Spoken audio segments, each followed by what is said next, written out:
A paz do Senhor. Boa tarde. Vamos lá para mais um dia nas nossas meditações, leituras semanal, né? Hoje, nesta semana, nós estamos focando em 1 Tessalonicenses. Já falamos da sua edificação, Atos 17, 1 ao 15. Ontem falamos sobre Tessalonicenses, capítulo 1. Hoje falaremos de 1 Tessalonicenses, capítulo 2. E veremos o que o apóstolo Paulo deixou para as nossas vidas, inspirado pelo Espírito Santo. Primeiro, Paulo vai dar continuidade à sua epístola a esta igreja. E Paulo ele já vai dizer que a entrada dele para com esta igreja, logo no versículo 1, ele diz: não foi vã, não foi fútil. Por que Paulo diz isso? Porque, primeiro, Paulo anunciou a palavra mesmo sendo perseguido. No capítulo 2 vemos isso, ao qual foi a prisão e a perseguição que ele passou em Atos 16, quando estava em Filipos. É importante notarmos esse versículo, por quê? Porque você percebe que Paulo, mesmo passando uma situação difícil, ele não deixou de pregar, mas deu continuidade ao seu ministério, ao seu chamado, para aquilo que Deus o chamou. Atos capítulo 1, versículo 8, o Senhor disse para os discípulos que eles deviam aguardar a promessa. Por quê? Porque daqui a não muitos dias seria derramado sobre eles o Espírito Santo, a virtude, o dunamis. E eles seriam testemunha, tanto em Jerusalém, como na Judéia, como em Samaria e nos confins da terra. E quem foi nos confins da terra foi Paulo, Filipe, o diácono Filipe, pregou em Samaria, os apóstolos ficaram ali na Judéia, Jerusalém, enquanto Paulo foi para os confins.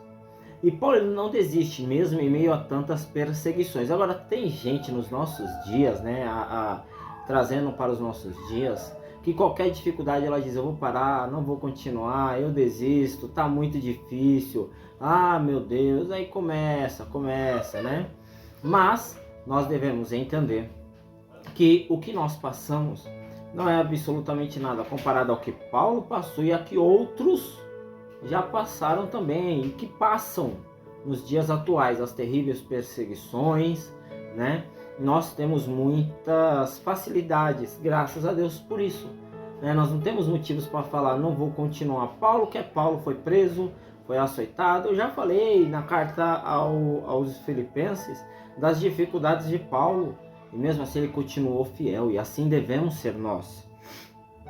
Quando continuamos no versículo de número 3, o que me chama a atenção é o versículo 3, 5 e o 9. Por quê? Isso daqui é muito para os nossos dias,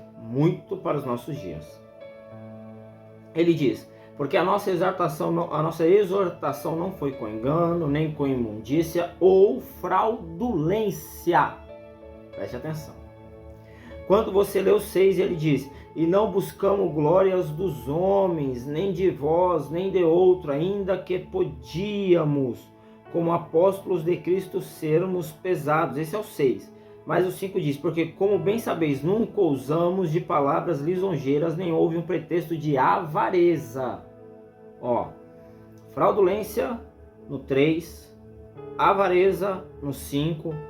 E no 9 ele diz: porque bem vos lembrais, irmãos, do nosso trabalho e fadiga, pois trabalhando noite e dia, para não sermos pesados a nenhum de vós, vos pregamos o Evangelho de Deus. Primeiro o 9. Paulo diz que para não ser pesado a essa igreja nas questões financeiras, ele vai trabalhar. E você percebe que quando Paulo está em Corinto, Atenas, se não me falha a memória, ele vai fazer tendas para conseguir o seu sustento. A igreja o ajudava. Quando nós vemos aqui, a Filipenses 4, 15 e 16, a igreja de Filipos ajudava Paulo financeiramente, Só que Paulo, a certo momento, ele diz que ele trabalhou para não ser pesado para a igreja, que ele não foi a esta igreja com fraudulência ou avareza. Isso serve muito para os nossos dias, porque nós estamos vivendo dias em que muitos só querem fazer da igreja negócios, Pessoas avarentas, pessoas fraudulentas, Pessoas que têm saúde não querem trabalhar, mas querem viver daquilo. Eu não sou contra o salário pastoral, eu não sou contra. Agora, eu sou contra os abusos de pessoas que se denominam pastores, isto é, falsos mestres. Nós vamos ver isso aqui, ó, na epístola de Pedro. Vamos adiantar aqui, que nós vamos ver aqui, ó, na primeira epístola de Pedro, né? Na segunda epístola de Pedro, logo no início dela, né? Nós vamos ver assim, ó.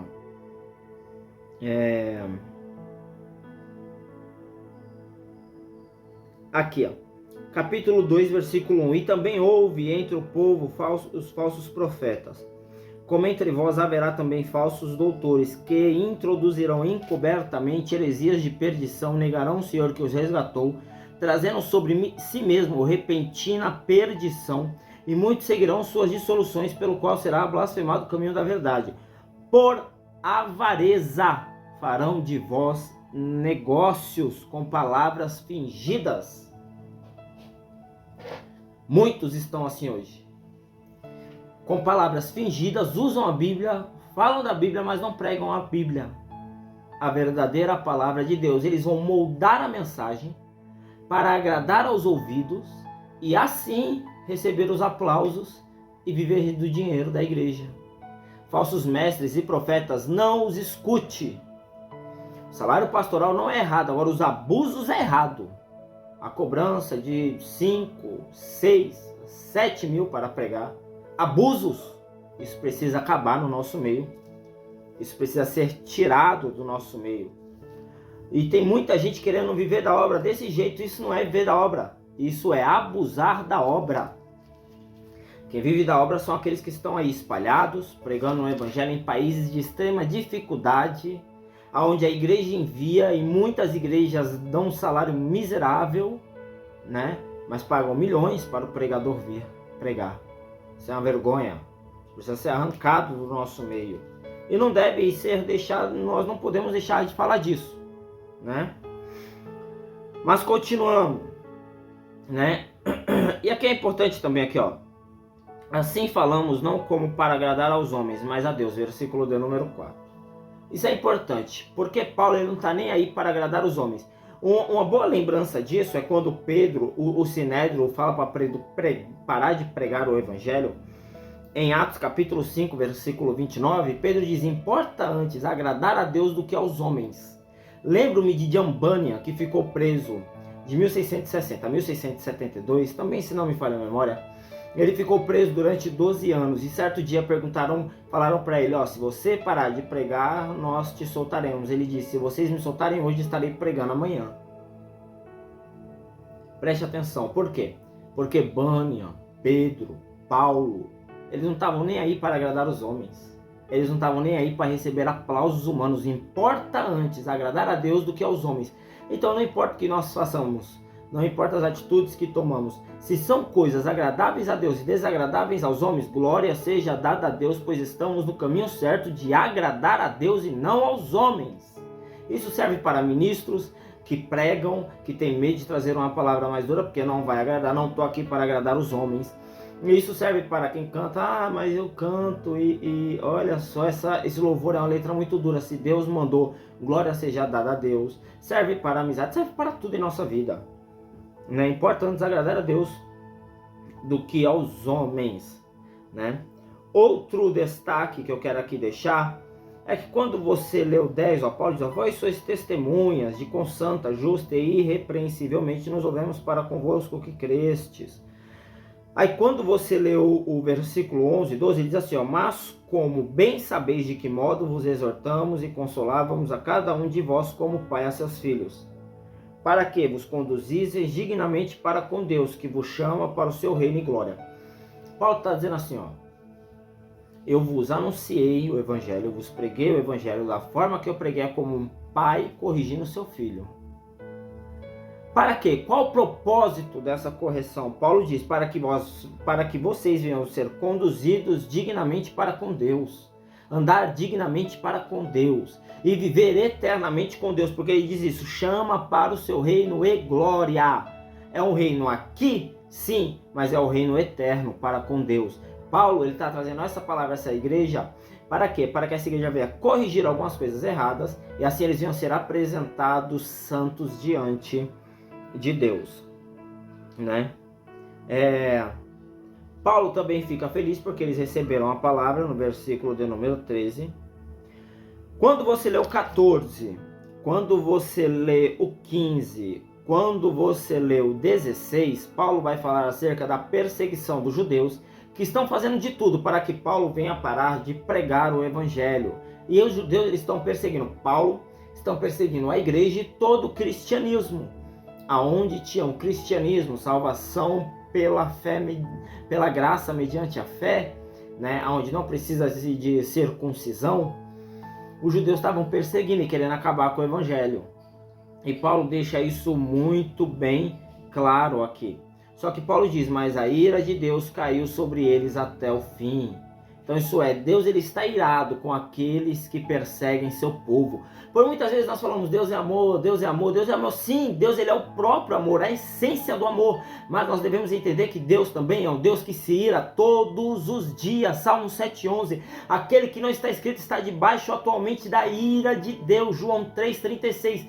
E aquele que não crê no Filho, e quando Jesus voltar ele continuar nessa incredulidade dele, a ira de Deus será derramada sobre ele.